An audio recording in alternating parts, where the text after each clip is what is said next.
Mark in chat, Alex, Dan, Ninja Glock, Mark Stone, Senpai. Senpai is in chat. Shout out to you, my friend.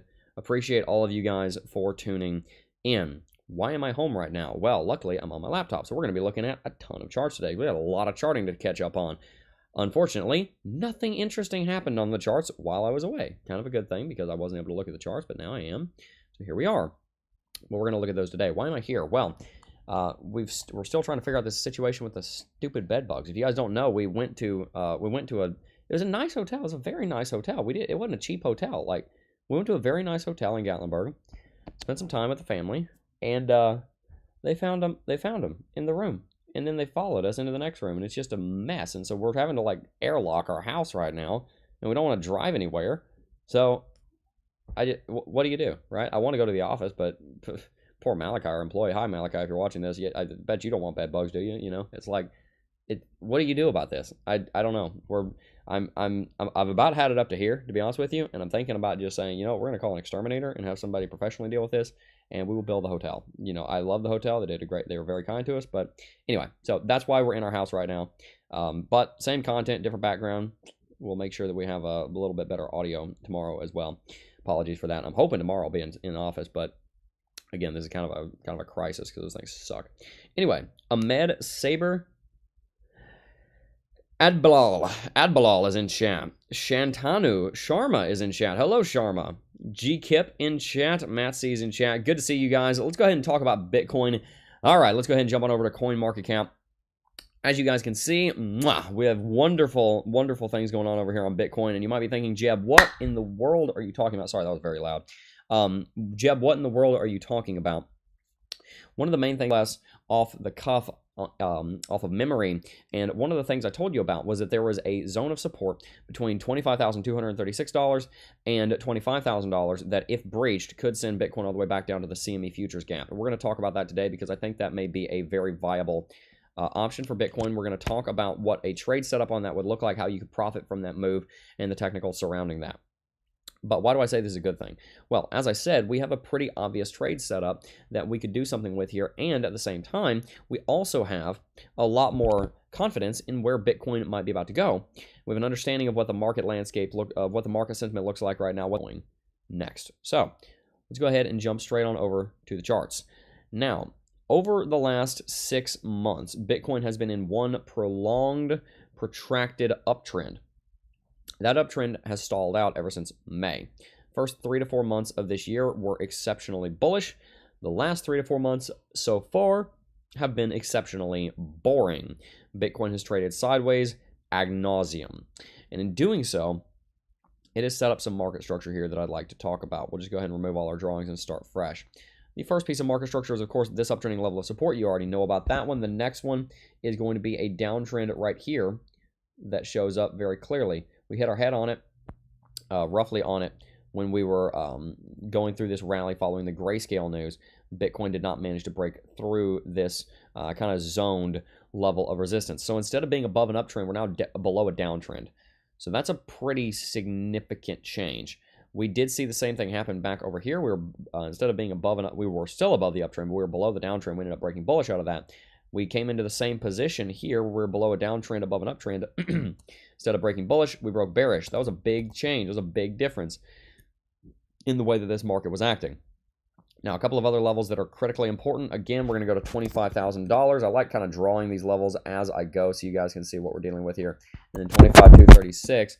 And you'll see that these levels are very close to each other, and they are the previous bottoms for this market back here in June, right before the BlackRock ETF was applied for. To be honest with you, a lot of this bearish news, a lot of this bearish movement was likely to occur anyway as a result of the just kind of the rampant hoarding of cash going on right before the halving. So many people are sitting on stablecoins like it's nobody's business.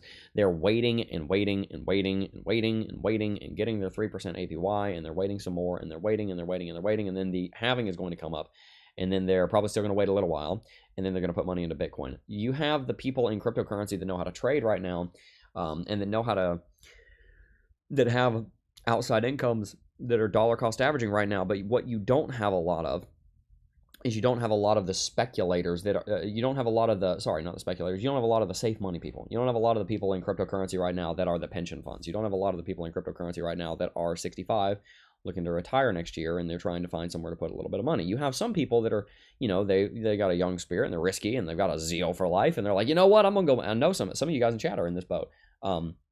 A zeal for life. I'm going to go make something.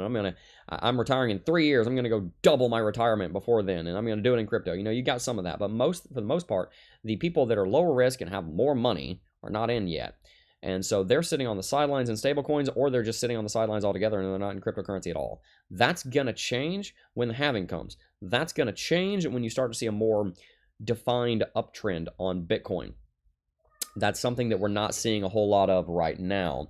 And so when we are looking at this market, we need to keep that in mind, that we are looking at a market that is driven mostly by the speculators and by the people that are much more intricately and intimately involved in the cryptocurrency market than most people are. And the reason that that's so significant is because that is going to lead to a different type of investment, a different type of style of investment. This is going to lead to much more volatility. It's also going to lead to much more testing of support and resistance levels. It's going to lead to a lot more of that almost kind of youthful zeal that Bitcoin often experiences, but in this case, more likely to be even more so of that.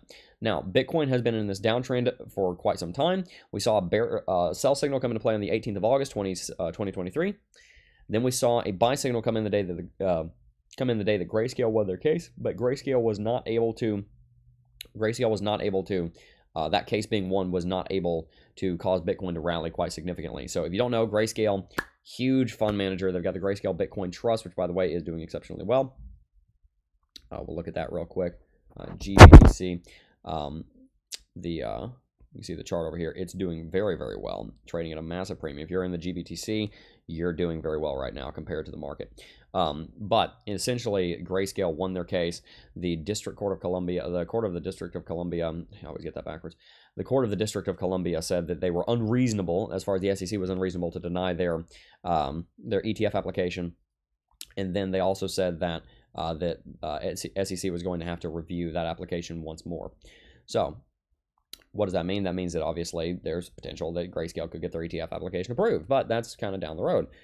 Ultimately, this court case was a precedence setter, is important, but at the moment, it's kind of a nothing burger. There's not much that it's going to mean, and the market realized that about 12 hours later when it was not able to really make something out of this rally. And then we saw this buy signal on Lux Algo turn into a sell signal. We briefly got above the trend catcher, but it wasn't to last. And here's the good news, if you're a bull. The good news is we've seen this trend catcher continue to drop and drop and drop and drop and drop and drop and drop. And that trend catcher dropping and dropping and dropping and dropping means that if Bitcoin does go through a rally, it's going to be exceptionally easy for it to get a buy flash. You can see that's what happened when we were back over here preparing for our next leg up. We saw trend catcher was sitting at 26.3. Well, guess what? Trend catcher is sitting at 26.4 right now. We managed to go through a short rally and went through a major bounce. So the question now becomes, are we looking at a scenario such as this one, where we're going to have a break above a downtrending level of resistance, followed by a buy signal on Lux Algo that's confirmed, maybe over here in early October, or are we going to flash crash straight through the floor? That's the question. The answer, time will tell, but we want to be prepared for both. A couple more technicals that I want to talk about. We actually do have a buy signal, not buy signal, a bullish cross on MACD. That's wonderful. We also have RSI sitting at 35, sitting above the 14 interval moving average on the daily chart. Also wonderful. It's great, exceptional news. And so when we are looking at this market like this, we actually have some good news coming in. We have an uptrending RSI, we have uptrending MACD on the daily chart. The issue with that is that we also have out on the 3 daily chart, quite bearish movements. RSI is moving very far to the downside. MACD is converging bullish on itself, but it's also just dived under the zero level for the first time in a very long time. The last time we moved under the zero level on MACD, as we're doing right here, see, first time we kind of tempted it right here, but not really. First time we moved under the center level on the 3 daily chart for MACD was back here at the beginning of the bear market.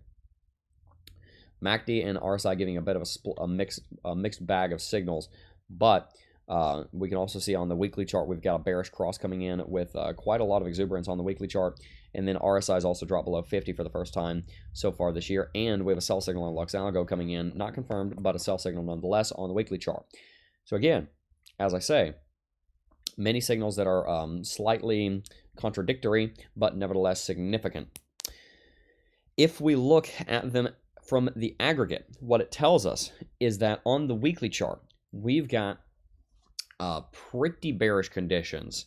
We've got the MACD turning red, turning negative. We've got the RSI dropping below 50. We've got the Lux Algo sell signal coming into play, and if we drop much farther, that will become a confirmed sell signal.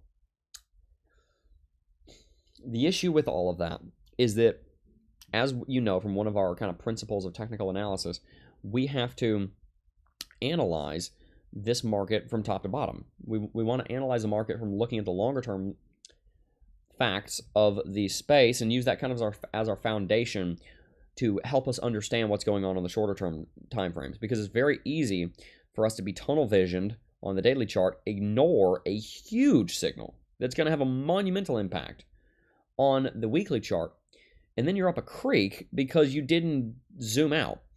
When in doubt, zoom out is not my favorite expression, because to be honest with you, it should be when charting, zoom out, right? When in doubt, zoom out is useful. I'm being a little bit facetious there, but the idea really can be and should be zoom out, period. Just zoom out and look at the longer term market. And when we look at the weekly chart, it doesn't look good. It's not a very good look what the Bitcoin market has done and is doing right now. And so it leads us to this concern that the market may not be able to sustain another rally unless we see $25,000 hold. I hope that makes sense. Hopefully the pieces I'm putting together here for you make sense. I think it may be difficult for us to say, hey, look, Bitcoin's going to go through a major rally in the next month if $25,000 doesn't hold. Why? Because if 25K doesn't hold, then on the weekly chart, you get a confirmed sell signal. MACD is diving below the zero level. RSI is diving even farther to the downside. And that is a very hard area to come out of. You can see this sell signal on Lux Algo has a take profit all the way down at 19K. So let's also look at another factor here. Let's look at BTC1, Bitcoin futures. And then we're also going to talk about the spot ETF here in a little while. The Bitcoin futures right here, as you can see, down on the daily chart, we have a gap down here. I have it drawn right there. Gap is between $20,380 and $21,000. Funnily enough, that is the bottom of the take profit zone for Lux Algo. Coming back to the chart that we're currently doing analysis on, we'll drag those levels over. Again, is 20,380, I want to say, 20,380. Let's look at that. Up to about 2120, I believe, is where that gap is, 21,020. We will check just real quick, but I do believe those are the two numbers. If not, they're very close there. Nope, not that one. Sorry, BTC. If you guys don't know how to find the CME futures, you just go and type in BTC1 exclamation mark. 2380 and 2120. Those are the two numbers I have on this chart. So yes, I just translate those over here, and you can see that if we drop below 25K, then the take profit on this sell signal starts at 23,000. It ends down there at the gap. And so when you look at the floor like that, and you also look at the historicity of what's going on, and you say, look, Bitcoin has almost always dropped back down to its gaps. Bitcoin very, very, very frequently fills gaps. Very frequently fills gaps. I'm not a fan of the idea that Bitcoin always fills a gap, and that we should just say that as a mandate that if there's a gap, Bitcoin's going to fill it. That's not, I don't think that's very helpful. Part of the reason I don't think that's very helpful is because, believe it or not, there actually are some gaps down here that have not been filled. They're very small. They're very, very, very pequeño. $20 tall. But if that's the case, then why not drop back down to $11,000? If that's the case, why not drop back down to $9,700? We haven't filled these gaps, right? I don't see a reason why we're going to drop down to $9,700 to fill a tiny CME futures gap. So, and also, I don't think one chart is all powerful. That being said, there is a very powerful tendency for Bitcoin to fill gaps, and we should not ignore that, even if we throw out the idea that Bitcoin absolutely must fill a gap. We shouldn't ignore that it probably will if it's at a reasonable level. 21,000 is a reasonable level. It's not $3,000. It's not $23 million. It's obviously that wouldn't be really possible, but it's reasonable that Bitcoin could test those levels again.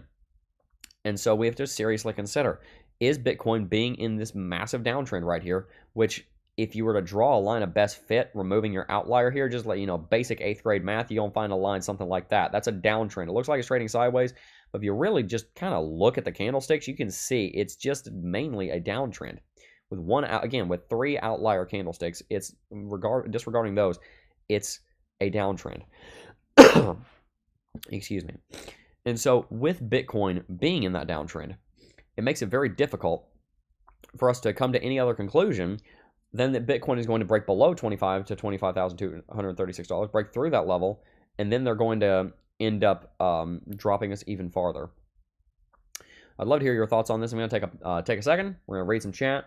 Really appreciate you guys for tuning in.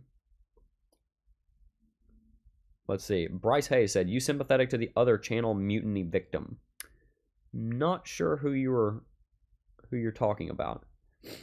As far as I discussed that for a few days just to see if I could help, and it was, ultimately what's happened has happened. You guys, I'm sure, are following it, but I'm done with that. That's not my, I'm not drama alert. My name's not Keemstar. My deal is doing charts and technical analysis and loving people. I just want to make sure that we were talking about things in a way that was conducive to, fairness and journalism. As far as the other victim, I don't know who you're talking about. I'm not sure what you're talking about. You could tell me. I love everybody involved, and I'm really sorry to hear what's going on. Crypto Trucker Mike said, "Hello, Jeb. Good morning, my friend." Good morning to you as well. Good morning. Jojo said, "Good morning, Jeb." And Kryptonians, 22K IMO, late Sega? I think I got that right. Sega. Hi, Sega. Hopefully that's how you pronounce your name. All right. Yes, let's go ahead and continue right along here, and let's talk a little bit about the spot ETFs. Guys, spot ETFs are a big deal. Why? Well, basically, you have two different kinds of markets, and you have two different regulatory agencies that regulate those markets. You have the SEC that regulates the spot market. You have the CFTC, which is a sub-branch of the Department of Agriculture, which regulates the derivatives markets. A spot market has to do with physical custody. A derivatives market does not have physical custody. Physical custody is when you physically have something. It is a spot market to buy a phone. Obviously, when we talk about spot, we're not really talking about transacting in commerce and in goods and services. We're talking about investment products. But if you're buying gold and that's physically delivered and it's physically taken out of circulation and it comes into your hand or somebody is physically holding it, then that's a spot market.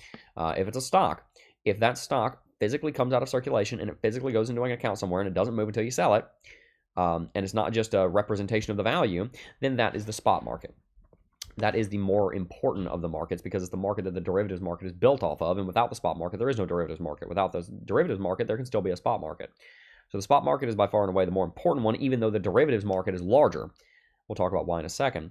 The derivatives market is where we've already seen exchange-traded products approved for Bitcoin. We've seen obviously the semi-futures approved, which we just talked about. We've also seen more other ETPs. We've seen the Grayscale Bitcoin Trust. That's an example of a spot market. We've seen all kinds of markets approved, but we have not really seen a spot ETF approved at this time. What we want to see for a spot Bitcoin ETF, what we want to see for a spot ETF would be a Bitcoin spot ETF, and of course an Ethereum spot ETF. Those would be very, very significant ETFs that we would be able to see because they actually move the market. When you have a spot ETF, the reason that that's so significant is because you end up actually being able to impact the market when somebody buys it. The CME futures, if you buy over on the CME futures, you're not actually impacting the underlying price of Bitcoin because there's no physical backing, there's no delivery, there's no supply and demand manipulation going on there. And I'm not talking about malicious manipulation. I'm just saying if you buy and trade on the spot market, you are manipulating the market in the fact that you are moving the market because you are interacting with the supply and demand economics of that market. So Bitcoin spot ETF, one of the biggest deals since sliced bread in the cryptocurrency industry. And so we've been looking for one of those for quite some time. BlackRock will probably get approved in the next 2 to 3 years. It may take waiting until somebody comes into power other than the next president comes into power, and that next president ends up bringing with them a new Securities and Exchange Commissioner Camaro, interesting, bringing with them a new chairman, and that new chairman will, get off of Bitcoin's back and actually allow us to get a spot Bitcoin ETF because everybody that wants to buy Bitcoin wants a spot Bitcoin ETF. Why not? I'm sorry, I forgot that the government were our parents. I understand protecting people from,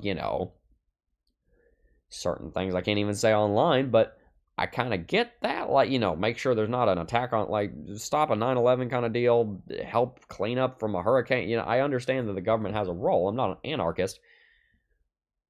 But I will tell you something, I'm a lot smaller government than what we have right now. And when the government is trying to say, hey, you can do this or you can't do that because we're trying to protect you.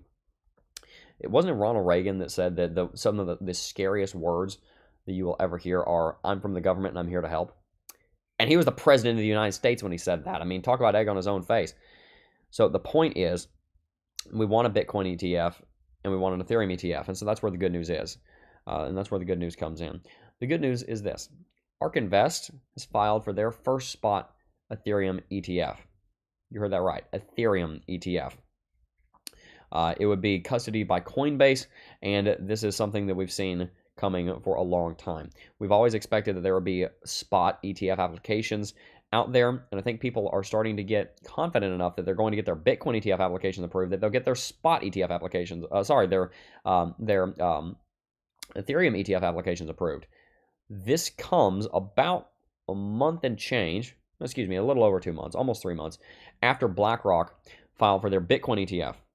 ARK Investment, obviously, is already in the ETF game. They've been trying to get a Bitcoin ETF for quite some time. And so if they do get that Bitcoin ETF, then that is going to make it much more easy to get an Ethereum ETF. And so if you're Cathie Wood, you've got to wonder if there is an opportunity for you, Cathie Wood, to get a Bitcoin ETF if you're spending the time and money to set up a Ethereum ETF application. Going through the application process is a very expensive endeavor. You don't do it for no reason. You do it because you hope to actually get it, and then you can make some money from being the intermediary between the person that's trying to buy Ethereum on Fidelity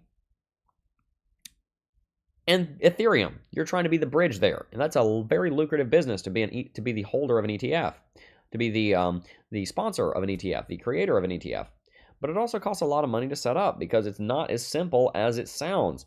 It doesn't sound simple in the first place. So, what is this telling us if Cathie Wood's ARK investment is filing for an Ethereum ETF, one of the first of its kind, 2.5 months after BlackRock filed for their ETF application, and just a couple of days after Grayscale won their case against the SEC? This is another nail in Gary Gensler's coffin as far as this crusade that he's had against cryptocurrency. He is losing, L-O-S-I-N-G, losing hard. He lost the XRP case because it was humbug. He lost the Grayscale case because it was nonsense. Grayscale had every reason to sue the SEC. BlackRock, who he was probably using as some of his support for hating Bitcoin, because as you know, Larry Fink at one point said that Bitcoin was an ETF for money an index fund for money laundering, I think is what Larry Fink said.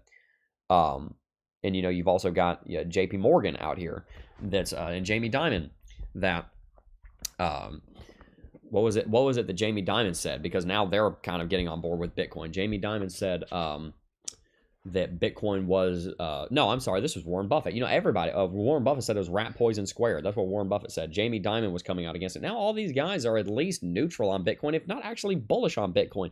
Gary Gensler is turning into the last man in the room. And it's not fun being the last man in the room when you're wrong. If you're the last man in the room and you're right, then you just got to deal with it and be a man or a woman about it and, you know, stand up for what's right. But he's wrong. That's an embarrassing place to be the last man in the room and to be wrong. And he's slowly, well, not even so much slowly, he's quickly becoming the last man in the room, and he's wrong. We need a Bitcoin ETF. We need an Ethereum ETF in this country. Why? Because this is the nation where you can make a difference in your life. That's one of the reasons that people immigrate to this country, is because they're able to make a change in their financial life and they're able to be entrepreneurial about it. That is the fabric, that is the DNA of this nation, this wonderful, beautiful nation. Flawed as it is, it's still a beautiful country. It's a beautiful nation where you can come and you can create something for yourself. I think people that immigrate to the United States understand that better than those of us that live in the United States, because we grew up here. We grew up with this idea of, man, if I want to go make $1 million, then I just put my axe to the grindstone and I just go and work and it'll happen. You know, I can do it. That's possible. We take that so much for granted in the context of the world and in the context of human history. That's unheard of, to have the kind of economic mobility, both up and down, that we have in this country right now. And it's a glorious thing. It's a beautiful, beautiful thing. And it's a thing that Gary Gensler's onslaught against the Ethereum, against the Bitcoin ETFs, flies in the face of. I hate to be one of those guys, but it's un-American, to be honest with you. If you can't find a good reason to deny the ETF application, then don't deny it. Approve it. You're not Daddy Gensler. Nobody wants you to be in that position. You are not even elected to your current position. Nobody wants you to be the one that tells us what we can or cannot invest in when it's a safe asset. Look, I understand the SEC has a place. They do. The SEC has a purpose. But its purpose is not to pick winners and losers. That's not the government's job. It's not. That's the free market and capitalism's job. That is the laws of success and their job. Quality, customer service, commitment. You know, those are the things in business. Long-term growth potential, underlying intrinsic value. Those are the concepts in cryptocurrencies and in other investment products. Fundamentals. Bitcoin has them. It is a winner. It is down quite a lot right now, and it's worth $500 billion. Bitcoin's a winner, and way larger than the vast majority of publicly traded companies. Let me just show you something real quick. This is an interesting website I have over here. This is called BlackRockVanguardWatch.com. Of the top 505 companies in the S&P 500, at least BlackRock and or Vanguard are among the largest, are among the 3 largest institutional investors for 100% of those companies. You go down the list here. This is the S&P 500. Apple, 2.5 trillion. Microsoft, 2.2 trillion. Alphabet, 2 trillion. Amazon, 1.8 trillion. Facebook, Meta, 1,100, 1 trillion one. Tesla, 753 billion. I'm not sure how up to date these numbers are, but you kind of get the point. Berkshire Hathaway, 633. Nvidia, 566. 1, 2, 3, 4, 5, 6, 7, 8. Bitcoin slots right here at number 9 on the S&P 500. BlackRock and Vanguard hold all of the rest of this stuff. They hold all of the rest of these stocks. Many of them worth substantially less than Bitcoin and Ethereum. Ethereum is worth $200 billion in the S&P 500. Ethereum would rank somewhere in the top 20. I'm not going to count right now. Somewhere in the top 30. Of course BlackRock wants to have an ETF here. I wouldn't be surprised if Vanguard, you hear me right, for anybody who knows, over the course of 30 or 40 years, they basically built the idea of having a retirement account, investing in it every month, and, making money and securing your future. Everybody kind of agrees now that's a good thing to do in the background while you work on other money-making activities, which is what we teach here on the channel. They are all about safety, especially when John Bogle was there. They're kind of moving in more of the direction that Fidelity went to catch up with them. But anyway, the point is, those companies are very risk-averse in some ways. They're all about big companies that are stable. BlackRock a little bit more risky, Vanguard a little bit more conservative. Both of them are going to be having ETF applications. I would give it less than 2 years before Vanguard themselves is attempting to get into this game. They're the same size as BlackRock, almost within $1 trillion in market cap. Oh, sorry, not in market cap, assets under management. If Bitcoin falls here, right below Nvidia, right above Visa, while it's 60% down, and Ethereum sits right here, right above AT&T, right below Costco and PepsiCo, companies that I know you're familiar with, then no duh, these companies are going to try and get in there. No duh. As, we would say in like middle school. Let's just get straight to the point and just say, boom, it's this simple. Obviously, those companies are going to try and get in with ETFs. And so, with Cathie Wood, ARK Invest filing for an ETF, the 21 shares Ethereum ETF, what does that mean? I think, in my opinion, it is a way of Cathie Wood signaling to the market that she believes that we are going to see an ETF application approved, whether it be hers, whether it be the BlackRock ETF, whether it be VanEck. By the way, VanEck also filed for one. This is not just ARK. I believe VanEck also filed for one. I believe this is a way of telling the market that, okay, SEC is about to be either forced into doing something or they're just going to go ahead and do something. And that's pretty exciting. So let's read chat. Let's talk to you guys for a little bit. Thank you guys so much. Watch an ETH ETF get approved clumsily first. Lol. That would be pretty funny. Government, our parents, sad truth. Yeah, look, parents are awesome. I love parents, but I'm not 2. I don't know how else to put it. I'm not 2 years old. Don't forget to smash those like and subscribe buttons, friends. Thank you, Jeremy Shorter. That would be wonderful. Thank you guys so much for that. Appreciate the insights, Jeb. So few authentic mentors. Well, thank you, late Siga. Is it Siga? Saiga? Tell me how to pronounce that. Do apologize for the kind of all over the place stuff. We've, like I said, we're a very young family. We're trying to figure out how to make everything work, and definitely learning a lot of lessons. Definitely learning a whole lot of lessons. Have a lot of solutions that we're working on. If you're already investing in Bitcoin or ETH, you still have to spend more money to get ETFs in each. Yes, if you're in the Bitcoin market as you are now, it's probably not your game to get into an ETF. The ETF is not, it's not for you. You're not the audience. You're not the customer. The customer, the trader, the investor, whatever, for an ETF is somebody who is trying to go on Fidelity, and they're trying to go, what am I going to do? Okay, I'm going to buy that. I'm going to buy that. I'm going to buy that. I'm going to buy the S&P 500. I'm going to buy a Ethereum, a Bitcoin cryptocurrency index fund, which after an ETF gets approved, you can bet your bottom dollar you're going to start seeing some of those, and I would be interested in investing in those. And then you're going to buy some Bitcoin, because they're going to say, hey, all of a sudden you're going to have asset managers saying, put 5% into Bitcoin, buy the BlackRock Bitcoin ETF, put 5% into there. That's part of your risk on portfolio. That's a part of the risk on part of your portfolio.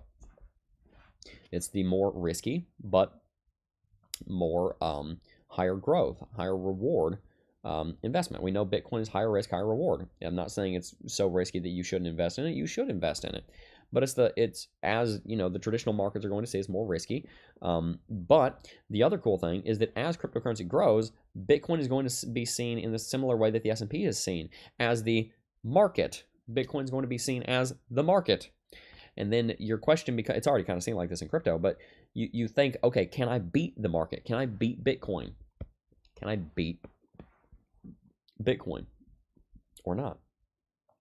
And especially if you get into a place where for 10 years, even after ETFs are out and it's in the public limelight, a lot more so than it is now.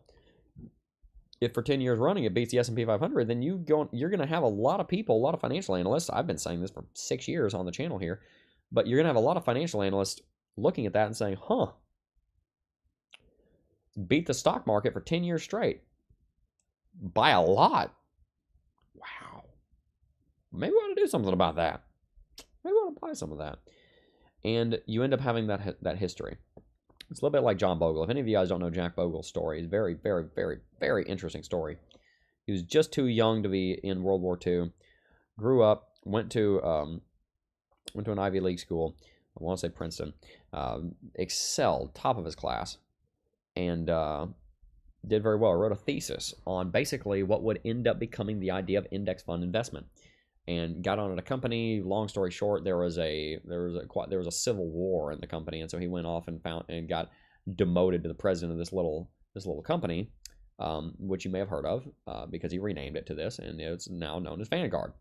And so he got demoted and booted out of his own company because he made a bad partnership. And then when he got booted out of the company and was president over this tiny little company, he said, you know what? I'm just going to fire the people that put me here. Because now he was named the president, given ownership, so he's the one that was in charge of it. Again, this later became Vanguard. And he carried on with this idea of slow and steady wins the race. Basically created the index fund revolution. And there you go. That it ended up working. And my point with telling that story is that during the first 10, 15 years of Vanguard, people were looking for things that were a lot more risky. Even moving into the 90s, they were looking for things that were a lot more risky, a lot more higher risk, higher return, such as Bitcoin. And there's nothing wrong with that. Nothing wrong with that. It was just the culture, the zeitgeist was kind of moving away from the idea of slow and steady wins the race to let's go get rich overnight by making some really good investments. But a lot of those people ended up losing money, and he was vindicated in the end. Because you come back 20 years, and who's left standing? Him. And he's richer than you. Right? So he ends up winning that kind of cultural war, even though in the short term people made fun of him. Sounds a lot like Bitcoin. Right? Kind of the same story. People make fun of it, but it just keeps on chugging. Sorry, that was loud. It just keeps on chugging. And then, you know what it does? It ends up working. And it's still here. It's vindicated by history. Bitcoin goes through another bull market. I think its history is locked in for sure, and people are not going to question it anywhere near as much as they do now. Because we will have seen, all right, Bitcoin was able to reclaim 69,000. It's worth over $1.5 trillion up there at 75K. And there's just no denying that it's here to stay. So, Dub Dollars said, building a new set. Kind of. We are having a bit of a difficulty in our personal life right now with some bugs, we went on a vacation, and like I said, I just want to stress this. We did not cheap out on a hotel. I specifically was very careful to get a very nice hotel. It's a nice hotel. A nice hotel. Now, we're talking, a lot of money. And there were bed bugs. And so now we have to deal with that nonsense. It's a mess. They gave us a full refund, which is great, but honestly, I'm not starting to wonder if that was enough. Because the issue is, something just started. I think I just hit something on Apple Music. Oop. There we go. So yes, that's why I'm here in my one of the rooms of my house, streaming from my laptop, because we're trying to figure out what to do about our car, because we're doing our best not to let anything come into the house, but we also don't want anything going into the office, because that would be a mess. So yes, it is a nightmare. I'm going to work today to figure that out. But no, not building a new set, at least not right now. I got some ideas. Always got ideas. But no, I'm doing my very best to be consistent here for you guys, even though there's quite a lot of nonsensical, nightmarish scenarios going on right now. I do appreciate all of you tuning in. If you did enjoy today's stream, make sure to hit that like button and subscribe to the channel. Bed bugs are easy to bring home. Be careful. Yes, I know. Yeah, it's a mess. Luckily, it gets up to 150. We took a meat thermometer out there yesterday, and looked at the temperature in the car. It was 150 degrees in there. So we're hoping to just kind of use our car as a oven, just bake them all, kill them all that way. We'll see what happens. Yeah. Anyway, like I said, I really do appreciate all of you for tuning in. If you did enjoy today's stream, hit that like button, subscribe to the channel, stay tuned for more content. I'm going to try to be on set tomorrow. I can't promise anything because, like I said, I don't want an infestation in our home, our car, and our office, because that would be a nightmare. So pray for us. Appreciate all of your patience and kindness. So yes, like I said, thank you guys so much for tuning in. Before I go, I do just first want to thank each and every single last one of you for watching, as always. And I will see you guys in the next video.